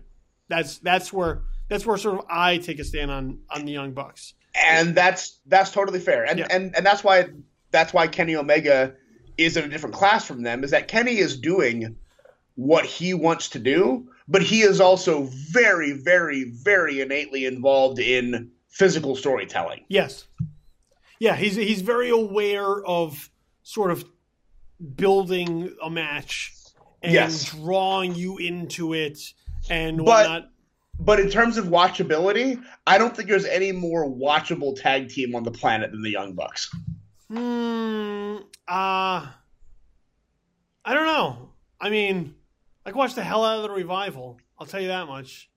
They're amazing. Yeah. They're amazing. Like let's put it this way. I would love to see the Revival get into the ring with the Young Bucks and just beat the ever living shit out of them. I'm just putting it out there. I mean, that would make my day.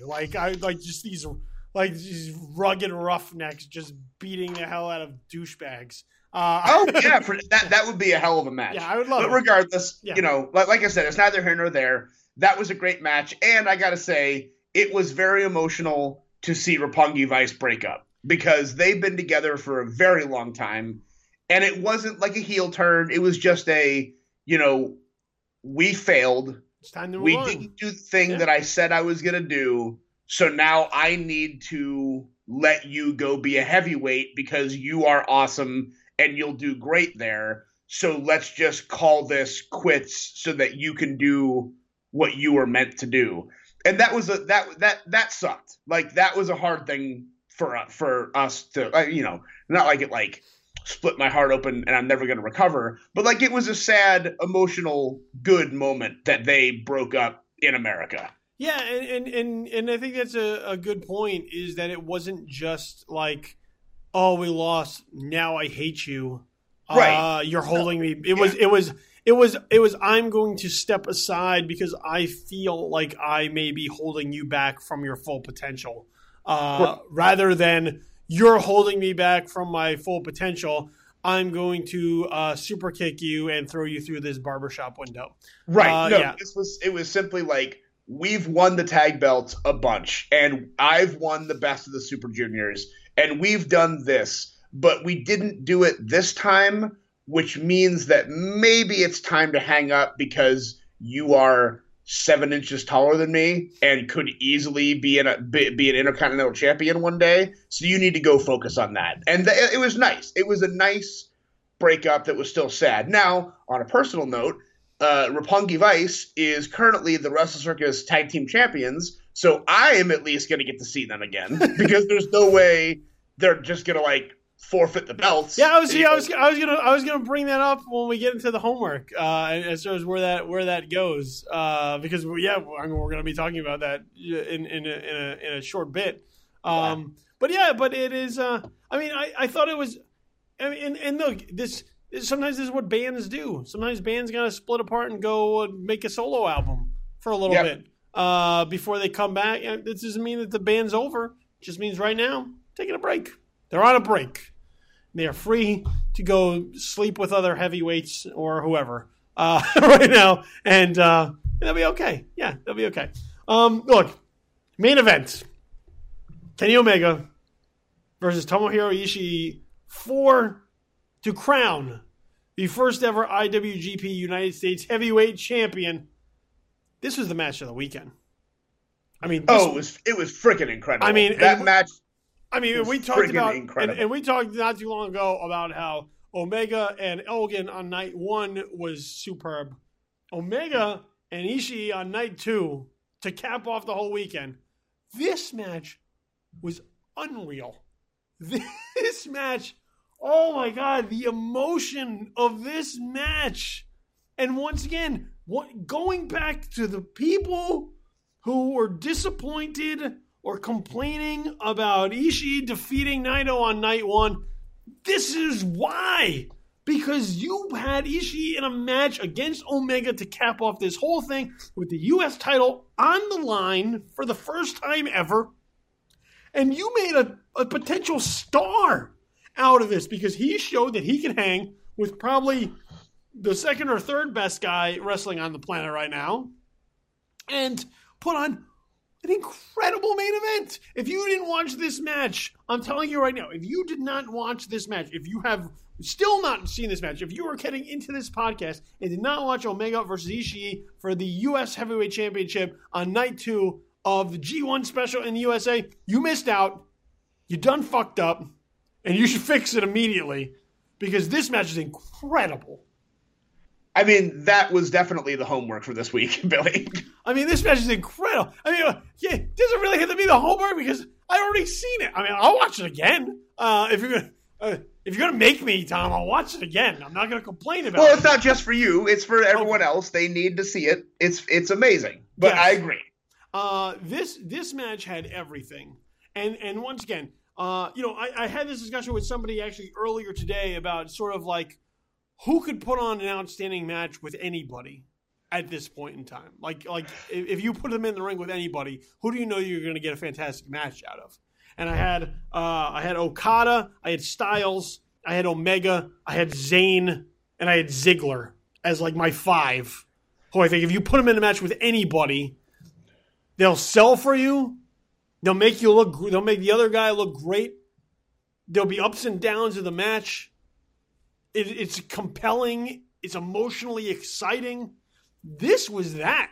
Because as you talked about, Tomohiro Ishii going into this weekend wasn't a guy that you looked at and be like, this guy's a main event player. But coming out of this match against Kenny Omega, you thought he could go in toe-to-toe with anybody and beat anybody on any given night because he's a brute force. He's tough. He's mean. And he's a badass. And he gave Kenny Omega his best shot.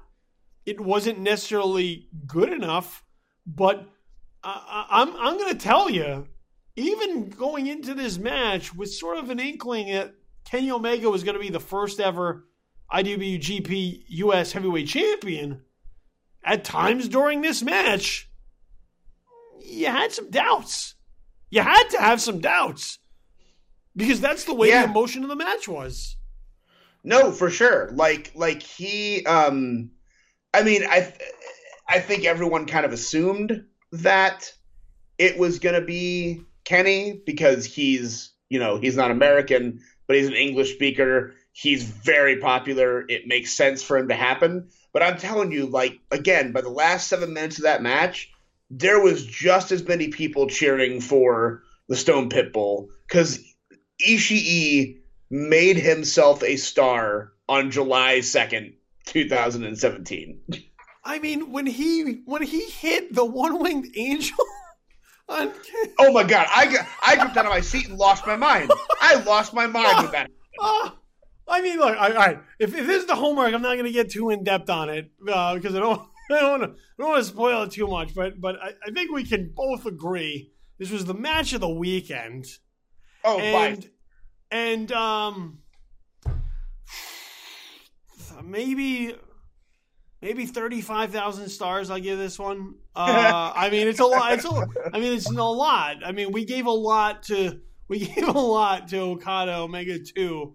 I don't remember the number because, like, I just pulled it out of my ass. But with this one, I mean, this one definitely has a whole lot. It's not Omega Okada, but this one's a really good.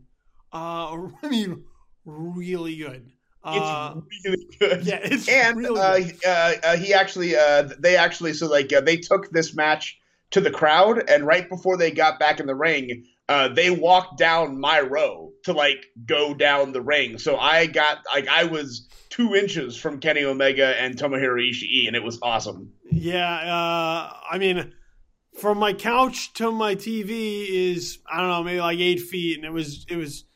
I mean, it might have been just as awesome. I didn't get to feel the sweat, but I might as well have because Kenny Omega is supple yet firm.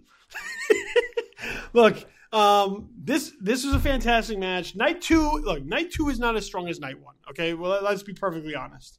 I mean, Billy Gunn's fighting for a title, so what do you want from me? But night one, if you study wrestling booking and how to lay out a card for any indie promoters and stuff out there, go look at night one and how it's set up because it is textbook. For how you want your crowd to be built, the ups and downs of the night, the highs and lows, escalating throughout the night. Night one is textbook for how you should want a wrestling card to be. Night two, not so much. But the main event, I think, made up for the weaknesses. Overall, I'm going to say a successful trip stateside for New Japan Pro Wrestling, Tom. Oh, this was, And at the end of the night, Kenny Omega announced that they would be returning. They did not give a date or anything like that. 2018. That's all they said. Was sometime in 2018. So could be January, could be April, it's probably not January because Wrestle Kingdom. But it could be early in 2018. It could be late in 2018. Who knows? Maybe they'll make the July 4th weekend the constant American thing. But just talking to fans and everyone else and seeing how rabid everybody was, the sellout for this event was $2,350. They sold tickets for the entire weekend. That was as much as they had to fit in that room. They're now aware that they can sell 20,000 tickets next year. That event was amazing. They're definitely going to go to a bigger arena. I mean, these sold out so fast and the crowds were so hot that if you move this to like a 9,000 seat arena, it would still sell out. So this was a, there's still a lot of kinks. Like the merch line was fucking terrible. It was very poorly staffed. I heard the meet and greets didn't go super well. Like there's little logistic things they can work on. It's a learning experience. Right, 100%. But like from the actual presentation of the matches and the storytelling involved, this is what New Japan is about, and that was done to perfection, except for Billy Gunn. So again, when this happens next year, whenever that is going to be, they now know that America loves New Japan, and that they will sell more subscriptions to the to NJPW World. They will sell more T-shirts. They could probably even run quarterly live events, maybe semi-smaller ones over here, and they would sell out every single one. They know that now. And that's all thanks to them trying something new, which is let's bring the company to America and see how it plays. And it played like gangbusters. We ate it up. I mean, look, this is probably the highest point that New Japan Pro Wrestling has ever been stateside. Yes, they like this is. I mean, people are aware. We're as much as we talk about sort of, or a lot of people talk about sort of the lack of wrestling options that they have. It's a great time to be a wrestling fan. Okay, and look, is there a second company competing with the WWE? No, and I don't know that we'll ever get that again. So you have the WWE, and they're off, and they do their own thing. But there are a lot of companies in sort of that lower tier that are putting on some outstanding wrestling right now. And, is the WWE going to rob some of that talent eventually? Of course. They got deep pocketbooks. But that doesn't mean you can't enjoy it while they're here, sort of doing their thing, building their name, making their way up the ranks. And New Japan right now has a lot of momentum going for them. No, and that's I mean, like, I'm not going to say it's exclusively Okada Omega, but like those series of matches are propelling them to heights they've never seen in this country before. They are telling some of the best stories in professional wrestling. I mean, I would think. I mean, I think the Styles being heavily involved over there helped a lot. It did a lot. Because leaving. I mean, he had a name to him. He wasn't a WWE guy. He was still TNA. But he was a guy that knowledgeable wrestling fans were aware of, and him going over there and then sort of the Bullet Club thing sort of taking hold. That I think started to build it. And look, let's remember, like the first match everybody started talking about stateside was Styles Nakamura. Wrestle Kingdom, and now they keep working their way up. So they're putting on something that wrestling fans want to see, which is wrestling. And there's enough glitz and glamour to it. There's enough there's enough fireworks and production values that it doesn't look cheap or low budget. There's money in it, invested in it to still make it look good. You have Jim Ross calling your play-by-play, so that's never a bad thing. So they're legitimate. They're not going to be the WWE, but they're really solid with what they're doing. And look, I would say I know Kenny Omega's eyes are wide open, and he's super excited about what they're doing right there. I would advise New Japan Pro Wrestling when they come stateside to sort of look at this as like a 5-year plan. Right now you sold out like 2,300, close to 2,400 people over the course of 2 nights. Maybe next year to go to like 5,000 or 7 even, and then you go to like 10, and then you can do like 20. Because right now what they remind me of stateside is it reminds me a little bit of like where NXT was at that point in time, where like they started out doing like a WrestleMania show and like the fans were rabid and they went to it. Then the next year they went to a bigger venue and the fans were rabid and they packed that place. The next year they went to a bigger venue and the fans were rabid and they went to that place. And then they were selling out like the Barclays Center over like SummerSlam weekend and whatnot. So like build it slowly. People will come, but like don't shoot your load all in one shot, because then then people are gonna get disappointed if you can't fulfill on that promise. And 20,000 people in Los Angeles is a tall order. So, but they're coming. If you build it right now, they're coming. But you're gonna have to build it incrementally. You can't go from like 2,500 to 20,000. It's a big leap. So maybe just take it a little slow. So I'm glad you enjoyed your trip to California, man, and that you got to witness this all firsthand. So it's why I came. I had a great time. I will just like, this is something where, depending on location and funds and timing, this is something I would go to every year. I would travel to see New Japan at least once a year because they put on a phenomenal show, except Billy. Well, except for Billy Gunn, yeah, and those Okada t-shirts. All right, look, since you mentioned it, let's leapfrog and get into the homework from last week. Which was a match involving teams that we saw over the course of the G1 special in the USA, and that was the kickoff of WrestleCircus's Dive Hard with a Vengeance. That was is that the Big Top Tag Team Championship? That's right? Yes, on the line, and that was between Rappongi Vice, so Rocky Romero and Beretta against the Guerillas of Destiny, the reigning, defending, but also quite vacant tag team champions in WrestleCircus. So look, I know that you were kind of jazzed about this match, and I'm gonna tell you, I was kind of let down by this match. Let me explain.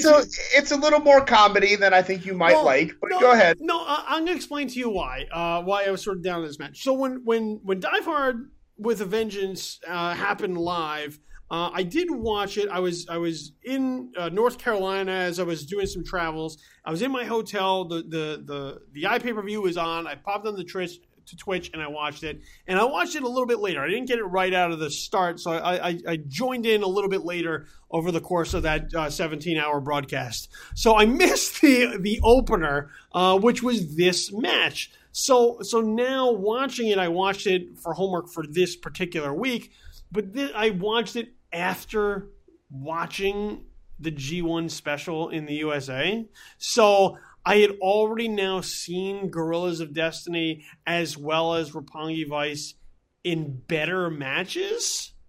So when I watched them square off in this match, it was underwhelming because I had already seen them do better work. So when I watched here, it was not up to snuff with what I had just seen them watch a couple of days earlier. And plus, it was a slower pace of a match. I think it was sort of going back to what we've discussed with sort of WrestleCircus problems, and now what we've discussed with sort of what New Japan did remarkably well in night one. I don't think that that's a match I would use to kick off my show. The crowd really didn't come alive until sort of the end of the match. The rest of it, and this was a hot Austin crowd, which is usually crazy for WrestleCircus. They were crazy when it came to announcing the teams, and then their enthusiasm quickly died off through the match. So, and on top of that, look, I love Rich Bocchini calling WrestleCircus play-by-play. Lance Hoyt is just horrible to listen to.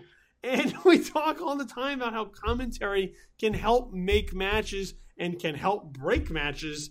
And I just thought the stars were not aligned with me watching this match. And so like I said, I've never heard commentary once at WrestleCircus because I'm obviously at Yes. every show live. So I don't hear it. I just hear from you how absolutely terrible Lance Hoyt is, and He's Lance horrible. Hoyt does interviews every single time, and they're fucking horrible. Like, I know he's injured. How much longer until he gets back in the ring? Because I think once he gets back in the ring, they'll have to find somebody else, and maybe these broadcasts will get better. They gotta find. There's gotta be somebody else. There's no chemistry between him and Rich Bocchini. Lance Hoyt exists just to sort of make jokes to himself. And it's Rich. Once Lance Hoyt's back in the ring, give me a call. Give Tom a call, man. We'll get this going on. I will be your color man. We will be fine. It will be awesome. Just call me. I mean, Tom, you can't be any worse. I mean, Lance Hoyt is the Okada T-shirt. I was literally about to say that exact same thing. Of color commentators. Like, it is shocking how abysmal someone could be in that role, because all it just goes to show is that it's not easy, and those people who do fill that role who are good at it are really good. You know, like a Jesse the Body was really good. Bobby the Brain Heenan was really good. Corey Graves right now is really good. Lance Hoyt, nowhere near those levels. Just horrible to listen to. So a slow match that is not as good as what I saw either of those teams do during either New Japan nights, plus horrible commentary, just did not come together for me with Rappongi Vice and Guerillas of Destiny. And the title switched hands, and I could not give a shit while I was watching it. Well, to be fair, this was Guerillas of Destiny's only title defense. They won it in February and then didn't come back till June. Yeah. So, they could have booked that whole thing a lot better. But again, WrestleCircus, it's a new promotion. I know. You know, there's just like New Japan has stuff to learn, WrestleCircus has things to learn. Eventually they will get there. But yeah, there isn't a whole lot of what's going to happen when this was the very first title defense, and obviously GOD has shit to do. Yeah. You know what I mean? They were never going to stick around for long. I mean, look, I'm going to take a moment right here because I like WrestleCircus.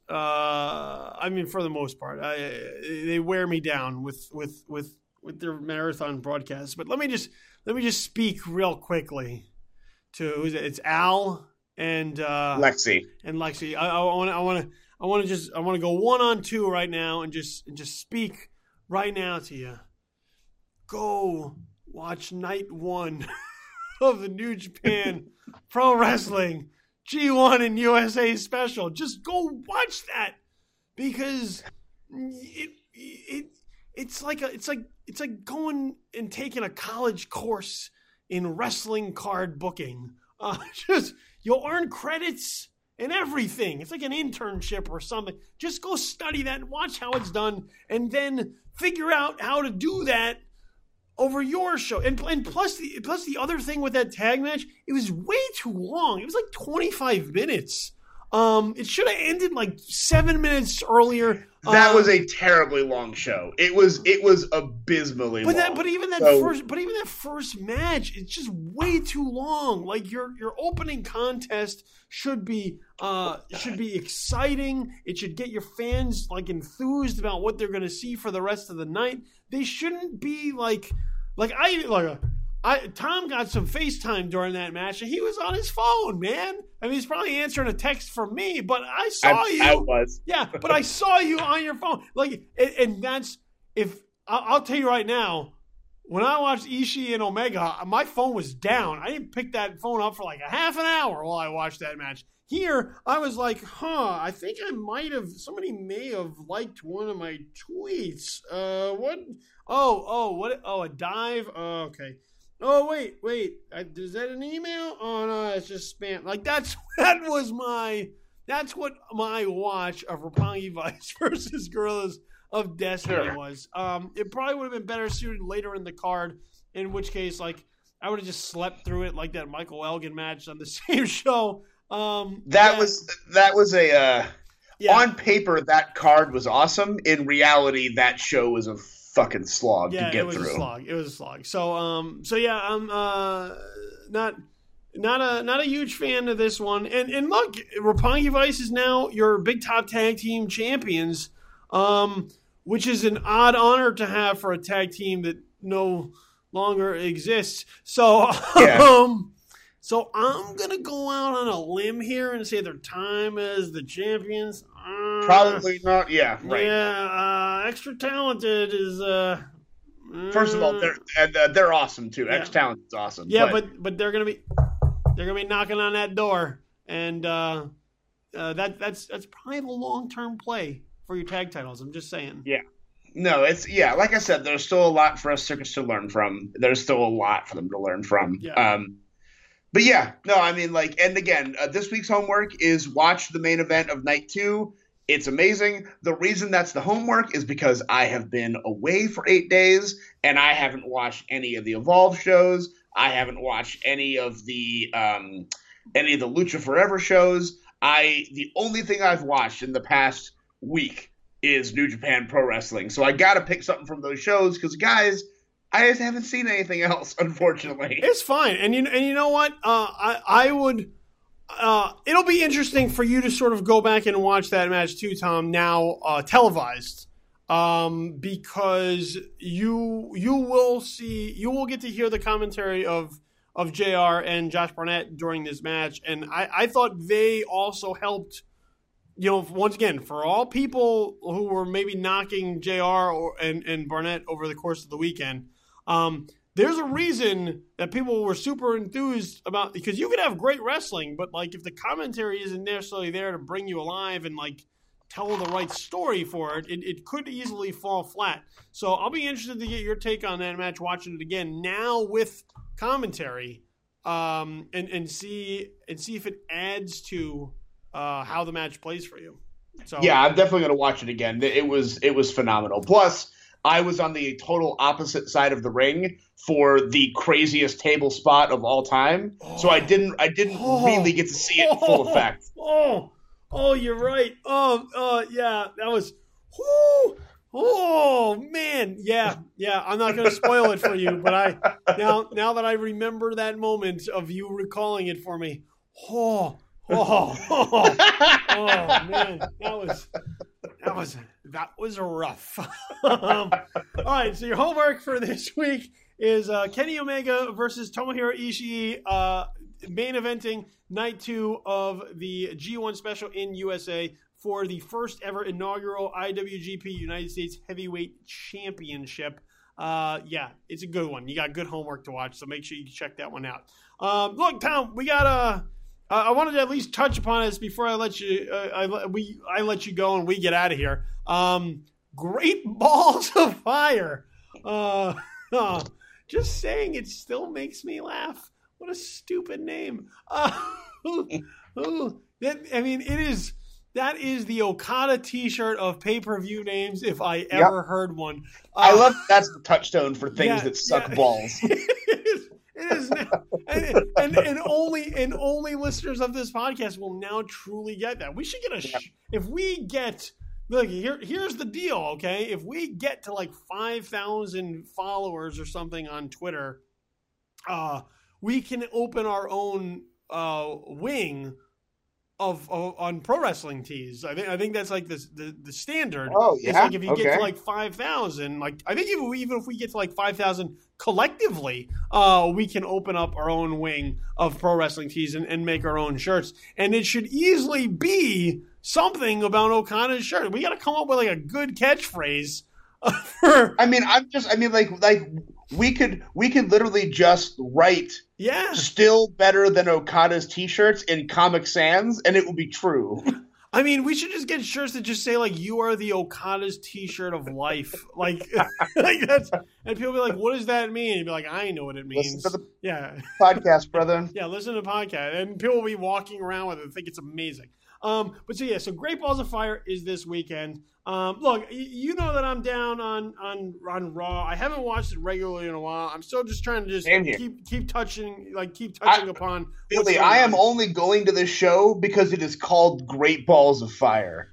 Like, I have to be there. I have to buy the T-shirt. It is in your neck of the woods, is it not? It's in Dallas. I'm driving 4 hours to go see this with my friend Brian Kluger and a whole bunch of other people. It's going to be kind of a party. But, like, I mean, I would not go to this show if it weren't called that. I have to own a Great Balls of Fire. I need to own a pair of flaming balls and put them on my chest. I need to have it. I need to have it because this will never happen again, Billy. This will never happen again. Flaming balls on your chest just came out of your mouth. Okay. Yeah, that's Juice Robinson would be proud, I'm sure. But look, the benefit of this, and I'll give the WWE credit in one thing, and that's not something you've heard on this podcast all that much recently. But they have done an exceptional job of building interest in Samoa Joe versus Brock Lesnar. Exceptional job. And this is coming from somebody who, like, just my eyes glaze over if I put on Raw, even for like 5 minutes. But that is something that I have gone out of my way to keep an eye on, because right from the first night, when you had Samoa Joe win that number one contendership and go and put Paul Heyman to sleep and send a message to Brock Lesnar, right away, you knew it was on. And they have done a fantastic job of making Joe a legitimate threat to Brock Lesnar. Once again, this is sort of a smart mark dream match of sorts, because people have wanted to see what would happen if you put Samoa Joe and Brock Lesnar in the ring. There's that air of uncertainty because there's always the possibility of, could these guys just shoot on one another? I mean, they're not going to, but that's still, the conspiracy theorists of smart fans is always going to be, but what if one of them takes it too far and shoots on the other one? And it's not going to happen. But we all know when Brock Lesnar gets in the ring, special attraction that he is, and this being the first time he's showed up since WrestleMania, which he's like the Guerillas of Destiny of the WWE at this point. You think that Brock Lesnar might hurt people. So Brock Lesnar versus Samoa Joe, look, this isn't going to be Lesnar Goldberg at WrestleMania. That would be a mistake. We're going to get I would imagine a competitive match. And Samoa Joe is going to come out looking like a star after all this. You'd hope so, but, never count them out. Well, WWE logic dictates that Samoa Joe will be defeated and dead in 5 seconds. But, look, Tom, chances that the WWE pulls a fast one on all of us and has Samoa Joe go over Brock Lesnar. 0%. 0. You won't even put the 1. You won't even put a 1. 0% chance. Okay. I'll rephrase that. There is a 0% chance that there will ever be a moment where he is booked to win. If Brock Lesnar, the chances of Brock Lesnar dying in the ring from some, unforeseen complications is more likely than Vince McMahon booking him to lose. Okay. All right. So I'm gonna go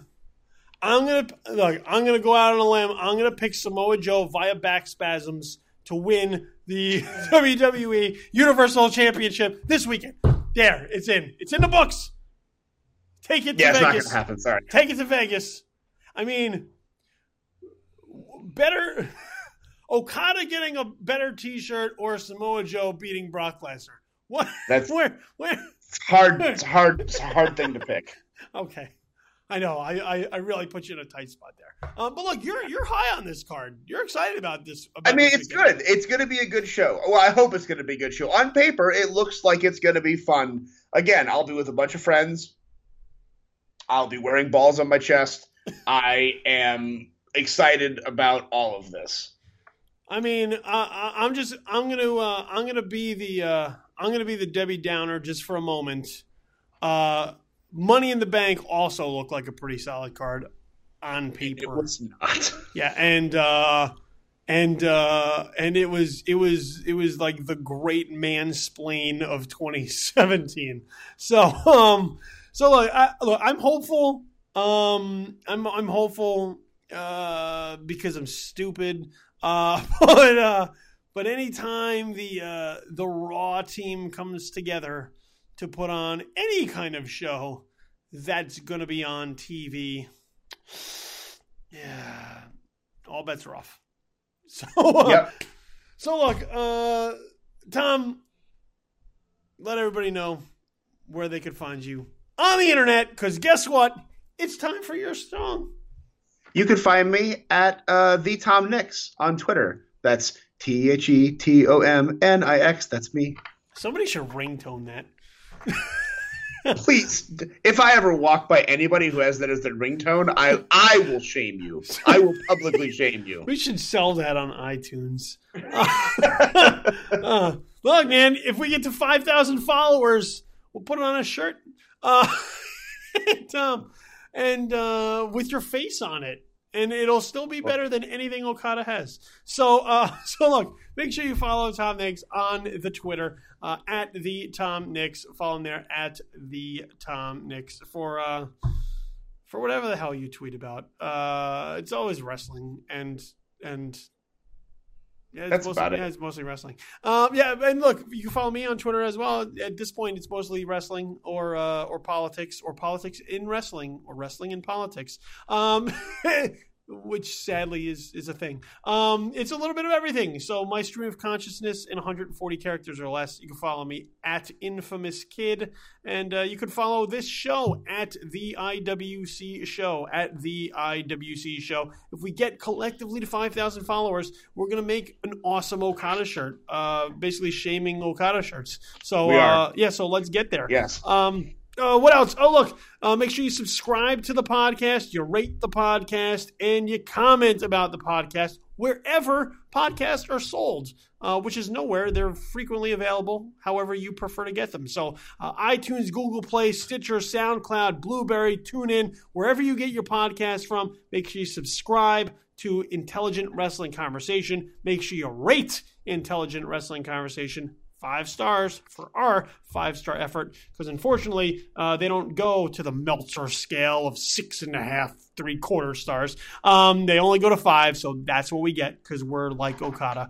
And comment, let other people know why you like the show, why they should be listening to the show, and tell us why you think we're awesome on this show, because we are. So just take a couple minutes, subscribe, rate, and comment, and we'll all be happy. So look, with that said, you got your homework. Omega Ishii from night 2 of the G1 special in the USA for next week. So get that done. Make sure you watch Great Balls of Fire on the WWE Network so that we can probably complain about something next week. And make sure you follow Tom and me on the Twitter and keep listening to the show. So for our Expert-in-Chief, our resident wrestling guru, Tom Nix, I have been your host, Billy Donnelly. This has been Intelligent Wrestling Conversation. We'll be back here next week with another podcast, because that's the way podcasts work. Have a pleasant immediate future. Until then, we're out for now. Peace.